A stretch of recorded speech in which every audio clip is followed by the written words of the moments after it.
Donc, merci à toutes et à tous d'être présents aujourd'hui pour cet échange autour de la formation, ou plus exactement du perfectionnement, en fait, à l'approche de Palo Alto, que nous animons, Claude et moi. Claude Duterme qui est là, en fait, voilà, qui vous fait coucou, et moi depuis plusieurs années. Euh, et donc, on a, dans le cadre de cette formation, elle s'adresse vraiment à des personnes qui connaissent les bases du modèle. Et elle s'adresse à des personnes qui souhaitent se perfectionner dans l'utilisation du modèle, que ce soit dans des accompagnements individuels comme dans des accompagnements collectifs, que ce soit pour des interventions individuelles comme pour des interventions collectives.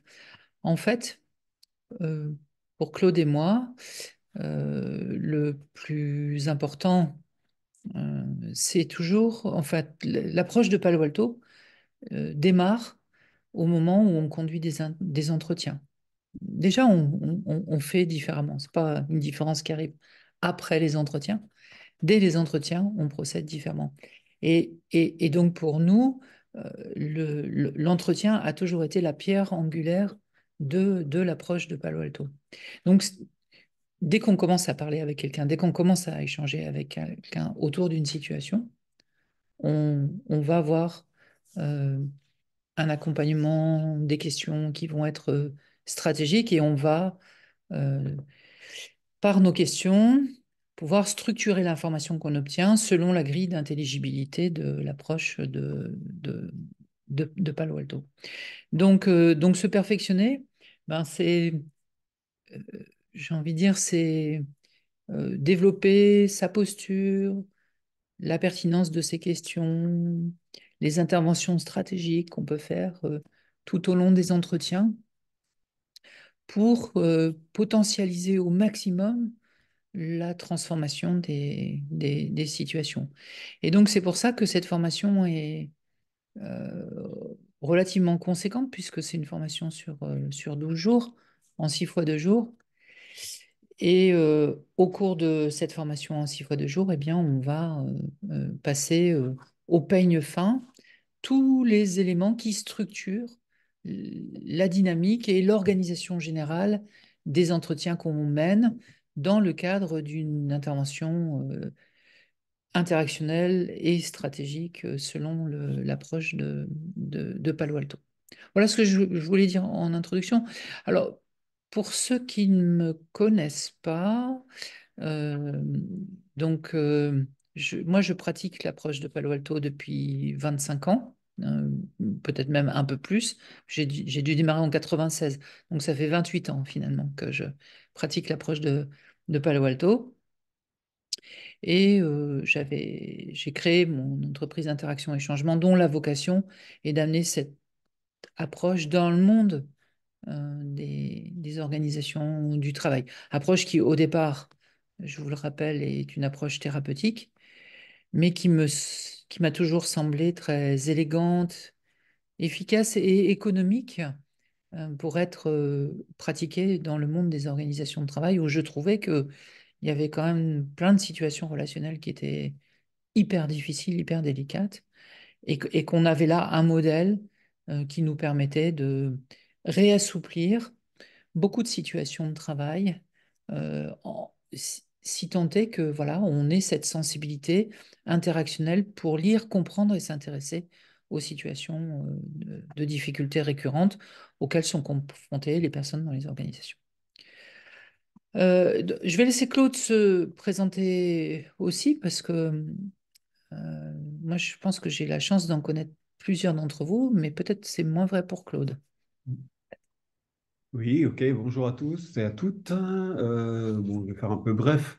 Donc moi, j'ai commencé à travailler dans l'approche de Palo Alto un peu plus tôt, c'était en 92 si je ne me trompe, où j'ai eu l'occasion de travailler sous la responsabilité d'un prof de fac, en fait, qui utilisait l'approche de Palo Alto pour les accompagnements collectifs. Donc, moi, j'ai commencé, contrairement à la plupart des gens, j'ai commencé en accompagnement collectif et pas en accompagnement individuel. Euh, voilà. Par après, j'ai ressenti la nécessité de me former davantage dans les accompagnements individuels, parce que quand on fait de l'accompagnement collectif, on est amené à accompagner des dirigeants, des responsables, etc., etc. Je me sentais pas très à l'aise là-dessus. Donc j'ai fait une formation complète à l'Institut Gregory Bateson à l'époque, en thérapie, puisque c'était la logique thérapeutique qui prévalait. Euh, mais en accompagnement individuel, quoi. À la suite de quoi, on m'a demandé de participer, enfin, de faire partie de l'équipe de formation et de thérapeutes de l'Institut Gregory Bateson. Puis plus tard, j'ai été responsable je suis belge, donc je vivais en Belgique. J'ai déménagé dans le sud-ouest de la France, du côté Toulouse. Et j'ai été un moment responsable de la partie sud-ouest de l'Institut Gregory Bateson, puis les politiques ont changé, bref, on s'est séparés, et donc depuis, j'ai aussi mon propre organisme de formation et d'intervention. Mais ça fait 20 ans, certainement, qu'on travaille ensemble, Olivier, Facilement. dans les interventions collectives. Voilà. On ne voit pas le temps passer, Claude. C'est un fait. Pour compléter ce que tu disais en introduction, je trouve que, à force de faire des formations et puis, enfin, etc., je trouve que la formation aux techniques d'entretien, elle fait ce que tu disais tout à l'heure, hein, mais elle aide aussi à trouver, à se familiariser avec une logique stratégique. Donc, bien sûr, à trouver des outils qui vont être utiles à la fois en individuel et en collectif, parce qu'après tout, euh, on travaille essentiellement par la parole. Donc, de toute façon, on intervient à travers des discours, des interventions, des questionnements qui se font aussi bien en individuel qu'en collectif, mais aussi, ce qui est souvent un peu plus difficile au stade où vous en êtes sans doute vous, c'est de pas seulement maîtriser un outil pour ceci, un outil pour cela, un outil pour cela, mais aussi de se projeter dans une logique stratégique et de repérer des moments tactiques d'intervention sur lesquels on puisse voilà, poser certaines interventions qui peuvent faire basculer à tel ou tel moment, à la fois en individuel et en collectif. Voilà, je voulais juste ajouter ça, parce que c'est pas seulement des outils, c'est aussi une logique stratégique qu'on développe petit à petit au fil des journées de formation, en fait. Ok, super, Claude. Donc, je vous propose qu'on passe en revue les éléments du programme. Je vais partager mon écran. Donc, alors voilà, pour parler de la formation elle-même, donc je vous disais, c'est une formation sur 12 jours. On a mis l'accent sur le fait de pouvoir être compétent pour conduire des entretiens d'aide, donc en maîtrisant l'entretien lui-même, l'enchaînement des entretiens, en fait, donc ça fait référence à la logique stratégique dont parlait Claude à l'instant. Et je vous disais que qu'on se soit dans des logiques d'intervention collective ou qu'on soit dans des logiques d'intervention individuelle ou d'accompagnement individuel, la formation a du sens dans un cas comme dans l'autre parce que de toute façon, tout au long de ces interventions-là, on est amené à réaliser des entretiens. Dans la logique collective, c'est des entretiens dans le cadre des diagnostics interactionnels, par exemple. Dans la logique individuelle, ça peut être des entretiens de coaching, en fait, quand on accompagne une personne en particulier. Et donc, avec Claude, donc, on, on a décidé, en fait, ces 3 dernières années de refaire un effort de commercialisation de la formation ensemble. Parce que, bon, avant, on était sur des logiques dans lequel moi je proposais une formation en temps réduit, et puis Claude l'avait de son côté. Et puis comme on a eu beaucoup d'interventions ensemble dans les organisations, on s'est dit, tiens, faut qu'on unisse nos forces pour... Donc on a réussi à monter 3 groupes là. Déjà, on en fait un par année parce que voilà, on prend notre temps pour cette formation. C'est une formation qui s'étale à peu près sur 8 mois, tranquillement.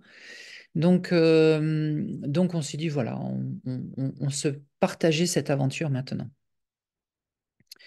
Euh, c- je- c'est une formation, donc je vous disais, qui s'adresse à tous, hein, qu'on soit manager, qu'on soit coach interne ou consultant interne, ou qu'on soit intervenant extérieur, consultant externe, coach externe. La formation ou avocat ou avocate, je vais essayer de recruter Odile à un moment ou à un autre. C'est tout bon aussi. Il y a matière à travailler les entretiens, quoi qu'il en soit. Donc voilà, nous, pour ceux qui nous connaissent, ils savent qu'on est plutôt généreux en fait dans le cadre de cette formation-là, parce que nous, ce qui nous plaît par-dessus tout, c'est de partager nos expériences, de partager notre passion pour ce modèle-là, qui est vraiment, pour Claude, comme pour moi, la colonne vertébrale de nos interventions. Et finalement, on ne mélange pas cette approche avec d'autres approches en ce qui nous concerne. On a l'impression que l'approche nous offre tellement d'opportunités de changer un certain nombre de situations que ça nous suffit pour l'instant. Et comme en plus on a le sentiment d'avoir du travail pour les 150 ans qui viennent encore, eh bien, on peut prendre notre temps pour en faire le tour. Euh, donc voilà, donc l'idée c'est ben, de partager avec vous toutes ces expériences acquises et qui finalement s'affinent en permanence. Vraiment, nous, on est dans une logique dans laquelle on a le sentiment de progresser en permanence dans notre savoir-faire. J'ai toujours le sentiment qu'il y a quelque chose de relativement infini, en fait, dans la pratique du modèle, dans lequel on ajuste notre posture, dans lequel on repère des questions stratégiques, dans lequel on affine, en fait, notre manière de, par exemple, mobiliser paradoxalement les personnes que l'on accompagne. Et alors, en ce qui me concerne, moi, je- j'ai toujours caressé le rêve que dans les organisations de travail, euh, les opérateurs, les managers soient plus attentifs justement à une lecture systémique de l'ensemble des contextes de management. Je crois qu'avec Vincent, la semaine dernière, on a pu voir un peu tout l'intérêt que ça a représenté, comment ça ouvrait le jeu finalement d'avoir une lecture plus systémique d'un certain nombre de situations de travail, comment ça nous aidait à sortir parfois de pièges involontaires à l'intérieur desquels on était tombé, ou parfois même de trouver des nouvelles ressources, en fait, par rapport aux situations pour y intervenir différemment. Donc, bon, il y a un prérequis qui est de connaître le modèle, bien entendu, euh, et ce qui va nous guider aussi, c'est de vous aider à approfondir la pratique des entretiens stratégiques, des techniques de questionnement et de reformulation, des différentes phases qui vont constituer la logique d'intervention et d'accompagnement, finalement, dans le cadre de cette formation.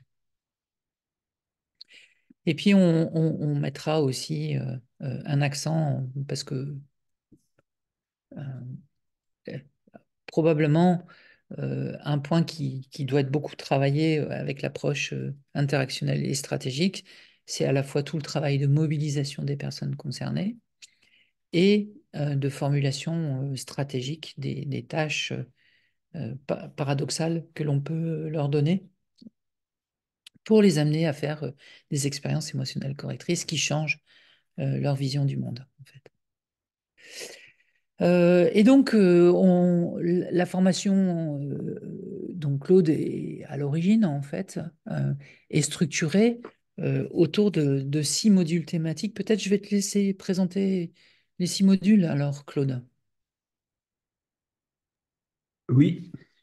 Euh, en gros, les 6 modules, il faut bien prendre un parti pris pédagogique en quelque sorte, et donc ils, euh, ils suivent une forme de logique chronologique des entretiens, même si vous avez déjà dû le vivre dans les premiers jours de formation, mais on peut itérer de façon très, très massive, mais globalement, ça suit quand même la logique chronologique des entretiens. Donc, on commence par ce que j'ai appelé le décor et la scène, qui consiste essentiellement à focaliser, à défocaliser. C'est-à-dire, on a trop l'habitude de chercher tout de suite quel est le problème, euh, qu'est-ce qui préoccupe la personne, etc., etc. Bien sûr, mais il faut aussi apprendre à, à dézoomer et à chercher, comme on le dit parfois, le potentiel de la situation. Donc, en fait, regarder un peu tout le contexte, un peu plus général, où est-ce qu'on se situe, où est-ce que la personne ou les équipes se situent, euh, quels sont les contextes relationnels, physiques, etc., etc. Bref, le décor et la scène. Ensuite, on a 2 jours sur quelque chose qui est quand même important dans toute situation d'accompagnement, c'est la relation et la communication en entretien. Et donc, on verra comment il y a des techniques pour favoriser ça.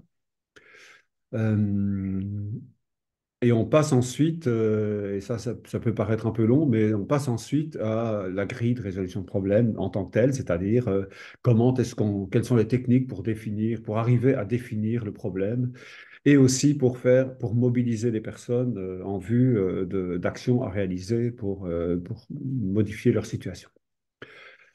On passe ensuite à comment est-ce qu'on décrit et définit les tentatives de solution, le thème des tentatives de solution, les feedbacks positifs, et à partir de là, comment est-ce qu'on peut inventer, trouver, mais aussi vendre, comme on dit, des tâches aux personnes, de manière à ce que, parce que trouver des super tâches, c'est bien, mais si elles ne sont pas acceptées par les personnes, ça sert juste à rien. Donc, il faut aussi pouvoir les prescrire d'une manière acceptable, voilà. Un module sur ce que nous appelons l'intervention sous contrainte, c'est-à-dire toute intervention dans laquelle, là où les personnes ne sont pas a priori demandeuses, mais sont envoyées par quelqu'un en obligation d'être là, etc., etc. Et c'est un module qui est important parce qu'en entreprise, ça arrive quand même souvent. Et si je me rappelle du dernier, merci, on termine par reprendre tout le parcours stratégique et la fin de l'intervention. Donc, tout le parcours stratégique, c'est aussi est-ce qu'on passe d'une séance à l'autre, d'une intervention à l'autre dans un mouvement collectif, et comment on termine l'intervention pour stabiliser les changements. Ok, super. Euh, alors, alors, comment on travaille en fait tout au long de cette formation? Euh, En fait, il y a un effet de cumul entre les différents modules. On travaille avec une réitération des apprentissages. C'est, par exemple, la formation commence par l'exploration du décor et de la scène. Et en fait, le travail sur l'exploration du décor et de la scène, on va le faire tout au long des 6 modules, en fait, parce qu'on va donc pratiquer des exercices sur des cas qui sont généralement des cas réels et euh, euh, et des situations soit individuelles, soit collectives, qui sont amenées par les uns et par les autres, plutôt individuelles en général, mais je voulais dire que les exercices, on peut travailler par exemple le questionnement de la scène et du décor, on peut le travailler euh, soit individuellement, soit collectivement. Alors collectivement, ça veut dire que ce sont des petits groupes de formation. On est rarement plus de 8 participants dans le cadre de cette formation parce que ça demande beaucoup d'investissement à chacun et il faut du temps pour pratiquer. C'est pour ça on a privilégié un petit nombre de personnes formées. Et donc, quand on travaille une situation collectivement, ben, collectivement, on va explorer par exemple la scène et le décor. Et là, c'est chacun à son tour pose une question. Et puis après, on revient sur les questions qui sont posées par les uns et par les autres pour voir quelles ont été celles qui ont été stratégiques, celles qui ne l'ont pas été, à quoi ça correspond plutôt, quelles sont les erreurs qui ont pu être commises dans le cadre de cette pratique.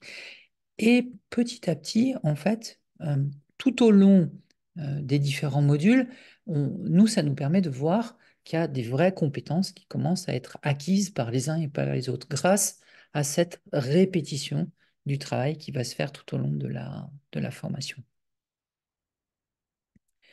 Euh, Ce que l'on fait aussi dans les exercices que nous pratiquons, c'est qu'on examine, on analyse des montages de séances vidéo. Peut-être tu pourras en dire un mot, Claude. euh, qui, alors, j'ai dit des montages vidéo, pardon, qui ne sont pas des montages vidéo. J'ai dit une Ouais. En fait, il y a les deux, mais il y a essentiellement des vidéos brutes. Parce que aussi les montages, enfin, les montages, c'est bien dans un premier temps, parce que ça indique un peu qu'est-ce que c'est que l'approche de Palo Alto. Mais quand on veut approfondir les techniques de questionnement, il y a plein de choses qui passent pas dans les montages. Euh, un silence de 30 secondes, c'est un peu ennuyeux à regarder, mais en technique de questionnement, ça peut être très intéressant. Donc en fait, en gros, moi, j'ai pas mal de vidéos avec l'accord des personnes qui ont été filmées, bien entendu, que je n'ai pas montées, que je peux préparer à l'avance pour pouvoir passer en lecture rapide, pour ne pas trop s'attarder toujours, mais dans un premier temps, souvent, en laissant entièrement parce que ça donne un peu une idée de comment ça se passe, de certaines formes de lenteur, parce que pour aller vite, il faut y aller doucement. Enfin, il y a toutes sortes de pratiques comme ça qui sont pas visibles quand on fait des montages, juste pour montrer quelques exemples séquentiels très super pertinents. Voilà. Et donc, dernière chose à dire peut-être là-dessus quand même, c'est que sauf cas exceptionnel de coaching individuel privé en quelque sorte, des gens qui viennent chez moi pour se faire coacher. Qu'est-ce que j'entends par là? Bah, pour essayer de résoudre des situations problématiques au travail, en entreprise. La plupart des situations sont des situations dites de thérapie. Alors, pour moi, il n'y a pas de différence, hein, sauf que la thématique est abordée peut-être un peu différente.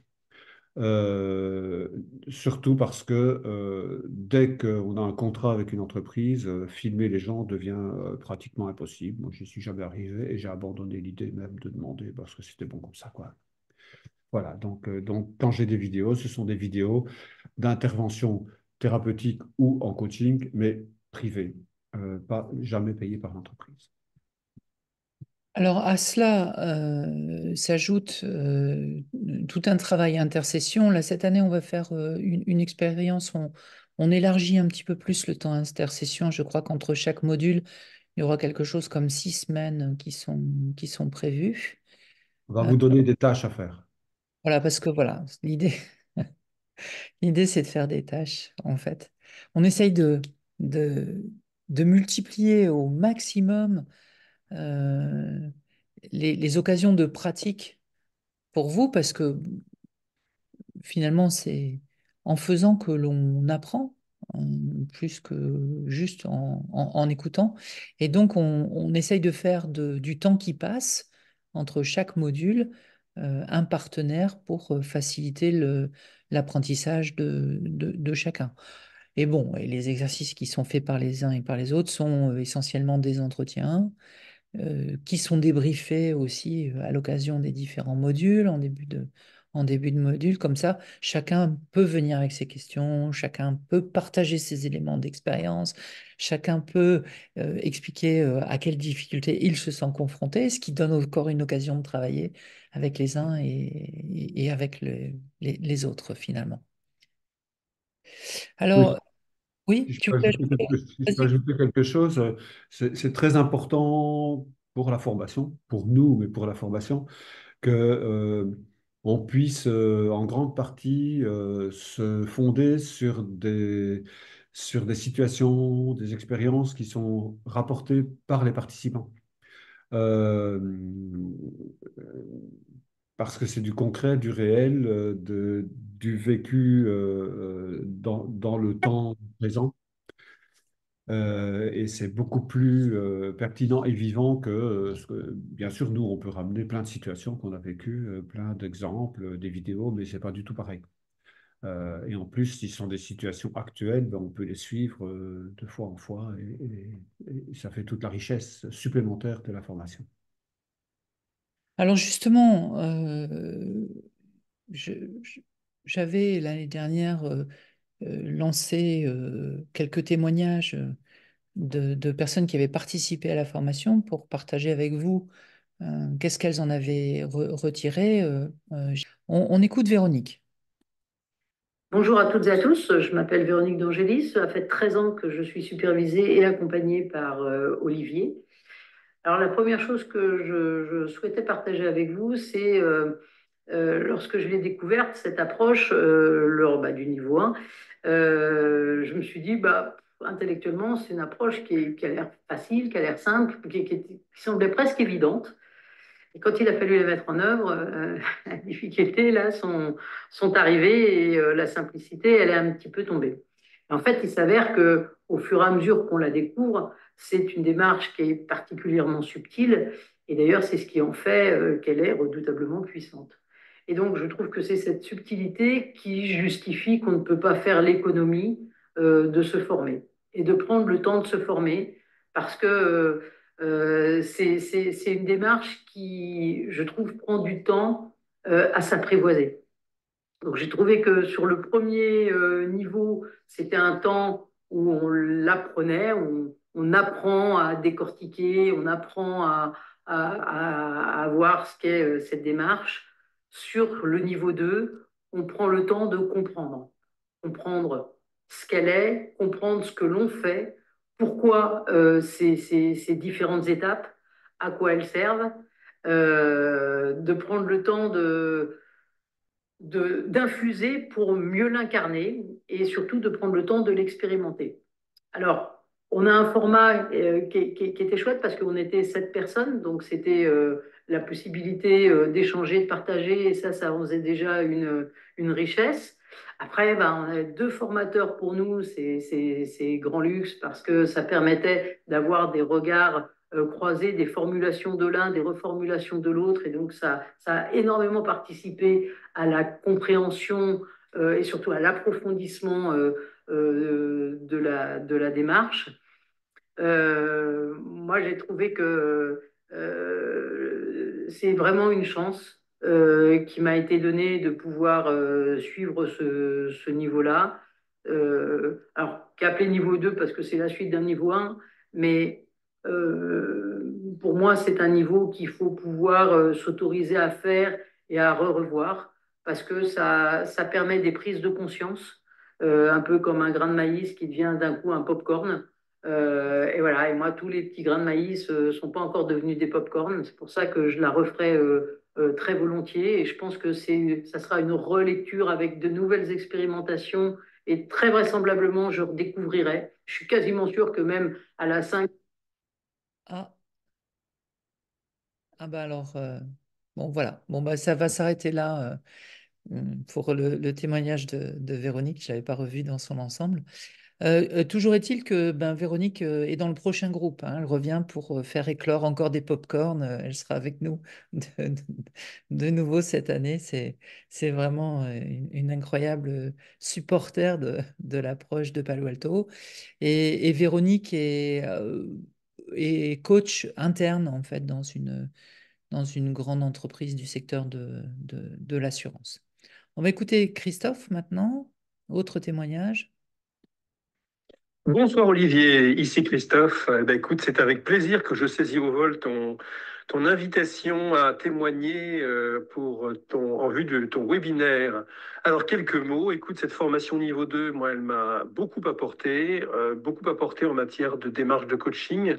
Et puis aussi, plus généralement, dans mes démarches finalement d'entretien, je pense notamment à des entretiens de nature commerciale dans lesquels il s'agit de faire exprimer par un client une situation qu'il a, une problématique qu'il a, et de le faire avancer, et finalement de lui faire exprimer véritablement un besoin beaucoup plus fin. Et ça, c'est vraiment en particulier grâce à ce que j'ai développé, j'espère, comme acuité, grâce à la formation, sur la thématique du décor et du cadre. Voilà, donc ne pas se précipiter, véritablement prendre en compte tous les éléments de départ avant de foncer, comme on pourrait être tenté de le faire, vers la problématique apparente du client. Ça, c'est vraiment le plus grand enseignement que j'en ai tiré.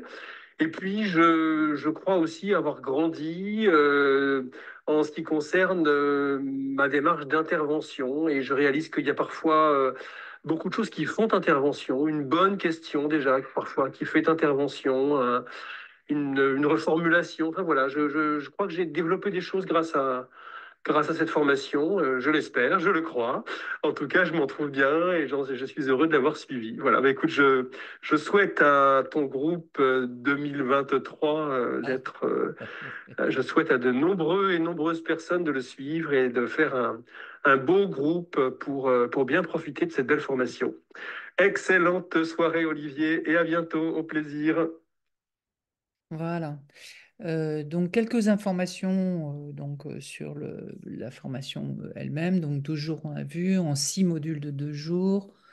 Les tarifs pour les particuliers indépendants, 3 800 euros. Pour les entreprises, 5 900.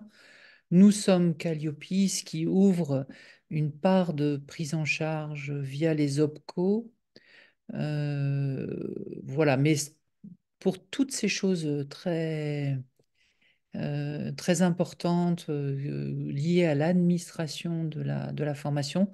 Votre meilleure interlocutrice, ce sera Carole, si vous êtes intéressé.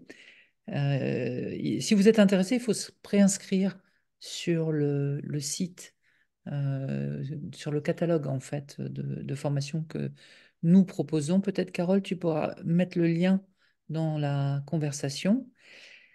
Et voilà. Et on en a fini pour notre témoignage. Maintenant, je vous propose que on prenne le temps de répondre aux questions que vous avez, aux questions complémentaires, avec plaisir. Oui, Rosine, vas-y. Oui, merci beaucoup pour cette présentation. Je me posais la question, donc c'est en présentiel et le lieu, c'est où? À Paris. À Oui, Paris. à Paris. À Paris, mais euh, en fait, on a une capacité dans le cadre de cette formation à jouer les funambules, notamment dans le groupe auquel Christophe et Véronique ont participé. Il y avait d'autres participants, dont Claude, rappelle-moi, t'as ton micro qui est coupé, en fait. Non. Vas-y. Franck? Franck, voilà, c'est ça. Franck qui était en Afrique du Sud Sud. et Sylvie qui était aux Antilles. Donc, tu vois, Pour les Vosges, ça devrait pouvoir marcher. On devrait pouvoir faire une connexion avec les Vosges, Rosine. Ça, c'est pas un souci. Mais il faut quand même dire que il faut une part de présentiel, au moins d'un certain nombre de participants, parce que sinon, Ah oui, bref, oui, les, c'est pas. les entretiens essentiellement distanciels, Oui. Et que ce soit Franck ou que ce soit Sylvie, ils sont venus sur un oui. certain nombre de modules pour être avec nous en direct aussi. Mais enfin, je veux dire, si à un moment donné, il y a des difficultés Oui. particulières, on arrive toujours à trouver une solution. C'est ça que je voulais partager avec toi, Rosine. Oui, Cécile. Oui, alors j'ai une question. Merci Olivier et Claude. Claude pour voilà votre présentation. Je voulais savoir quand est-ce que vous démarrez le cursus de formation? Fin septembre, Cécile. Euh, si je dis pas de bêtises, c'est, je crois, le 20 et le 21. D'accord. Et c'est chaque année ça? Ça varie. Ça, Ah, ça, ça varie. ça varie. C'est selon les évolutions de nos agendas. Bon, bon, mais là, je pense vraiment que ça, parce qu'on a déjà un bon groupe de constitués pour le mois de septembre. Mais l'année dernière, on avait démarré au mois de janvier, tu vois. On était D'accord. fait entre janvier et juin, je crois, cette année, si je dis pas de bêtises. Oui, merci. Et toutes les dates, là aussi, figurent sur le site. Parfait. Merci. Rien? Oui, moi, mes questions étaient sur les dates. Donc, tu dis qu'Olivier, effectivement, toutes les dates sont sur le site et on peut aller les regarder. Les horaires aussi, c'est-à-dire que donc c'est sur les week-ends et c'est sur. Alors, c'est à chaque fois à cheval sur un vendredi et un samedi. D'accord, ok. Euh, pour que ça puisse s'articuler plus facilement avec les emplois du temps de chacun, Tac. on s'est organisé de cette manière-là. Donc, ouais, c'est les vendredis, samedis. D'accord, ça marche. Ok. Vendredi, samedi, au rythme d'un module à peu près toutes les 6 semaines.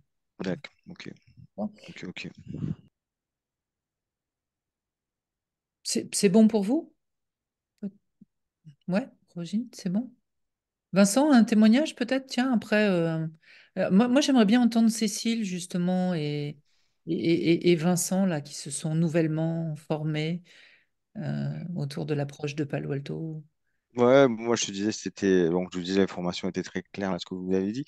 Et oui, pour la journée et demie qu'on avait passée ensemble donc au séminaire de la semaine dernière, c'est vrai que j'ai eu un peu le sentiment du témoignage qui est de la première personne que tu as diffusé, là, qui a été coupée, où effectivement, dans un premier temps, c'est quelque chose qui paraît extrêmement simple et de bon sens. Et on se dit, bon, mais what's more? Enfin, qu'est-ce qu'il y a de plus? Et in fine, je trouve que une fois que je dirais s'ajoutent les exemples, notamment à la fois les mises en situation que je trouve extrêmement intéressantes, les exercices de communication, notamment tu dois voir à quoi je fais allusion, où on construit des choses, etc. Et également, je dirais, après les situations, je dirais, tirées du cinéma ou d'autres situations, ça éclaire, et puis on voit la complexité, et puis je trouve que au moment où on aborde les cas concrets, là, les cas véritablement d'exercice, il y a une espèce de twist qui se fait au moment où on comprend ces notions de 180, ces notions, je dirais, ces notions de comment faire pour enfin résoudre son problème, qui se mettent en place, espèce de twist un peu à la Michel Bussy dans la fin de ses romans, là, où tout s'éclaire. Et puis ensuite, je trouve que la dernière partie qui pour nous, en tout cas, était extrêmement touchante, hein, c'est la partie où on a rapproché tout ça sur nos propres cas d'entreprise sur la dernière matinée, où c'est des cas essentiellement issus des difficultés qu'on avait eues sur le premier semestre. Et donc, comme on est dans l'humain, effectivement, on est sur quelque chose d'extrêmement investissant, impactant. Et effectivement, je dirais que le rythme qu'on a tenu là, de cette première journée, de la deuxième matinée qui était destinée à nos cas était particulièrement intéressante parce qu'effectivement, de fait, c'est que des problèmes qu'on avait essayé de résoudre dans le premier semestre, sur lesquels on avait essayé un peu toujours les mêmes choses, qu'on n'avait pas trouvées. Et effectivement, en maîtrisant aussi peu qu'on l'a maîtrisé, hein, puisque ça faisait que 24 heures, on a déjà trouvé effectivement des pistes qu'on n'avait pas du tout même imaginées sur les différents problèmes. Donc voilà, c'est mon témoignage. Moi, j'ai été, je commence à avoir un certain âge, donc du management, j'en ai beaucoup fait. Et c'est vrai que j'ai trouvé très, très, très intéressant le process, notamment dans sa mise en œuvre concrète. Merci Vincent pour ton témoignage. Cécile Rosine, tu y es aussi, parce que toi, tu peux aussi apporter un témoignage après, depuis le temps où tu t'es formé. Alors, moi, par rapport, alors, je rejoins, donc, j'ai suivi les deux modules avec toi, Olivier, en mai et juin. Euh, donc, c'est tout récent. J'ai, alors, j'ai trouvé, pareil, hein, je rejoins ce qui a été dit, la méthode relativement simple, enfin, pour la comprendre. Et dans la mise en œuvre, rien que les quelques cas pratiques pendant les jours de formation, c'est ça semblait nettement moins évident et entre autres, par exemple, pour identifier le thème de voilà des tentatives de solution et aussi voilà la difficulté à réaliser un bon diagnostic interactionnel, hein. Ça, c'est aussi un gros travail. Ce que j'ai beaucoup aimé pendant ces 6 jours, là, 2 fois 3 jours, c'est le, le fait de pouvoir que l'approche puisse être utilisée à titre individuel, dans des accompagnements individuels. Et on voit aussi pendant les 3 autres jours voilà, comment intervenir auprès d'une équipe, d'un collectif et que le diagnostic est une simulation voilà, de dispositifs d'accompagnement. Donc ça, c'est très riche. Mais la mise en pratique, c'est effectivement subtil. C'est très fin. Rosine, tu as un témoignage, toi aussi? Oui, alors moi j'ai connu la méthode, enfin l'approche Palo Alto en 2022. Oui, c'était l'automne 2022. Je ne connaissais absolument rien du tout et je partage exactement les témoignages précédents. C'est que au début j'avais l'impression que c'était simple, que j'avais compris. Et en pratique, en fait, je me disais, mais non, en fait, j'ai pas compris. C'est une sorte de, voilà, une dualité, en fait, qui m'a déstabilisée. Je crois, je t'ai dit plusieurs fois, Olivier, pendant la formation, cette approche m'a déconstruite parce que c'est très élégant et c'est une approche, en fait, qui encourage à faire différemment. Et c'est responsabilisant aussi. Et j'essaye de l'utiliser tous les jours, y compris pour me garer. Euh, et voilà, depuis, je pense toujours à cette méthode-là. Je souhaite toujours, en fait, me former plus à cette méthode que je trouve, encore une fois, très élégante. Merci, Rosine. Voilà. Ok, Claude, ça t'inspire un commentaire? Non, non, j'apprécie le terme élégant. J'ai toujours trouvé que, il y avait une forme d'esthétique dans cette approche. Et comme tu le sais, je suis un tout petit adepte enfin, de certains arts martiaux dans lesquels il y a un côté aussi esthétique. Enfin, il faut faire les choses avec élégance, quoi. Euh, on ne peut pas se contenter d'être juste brutal ou je sais pas quoi. Enfin, bon, voilà.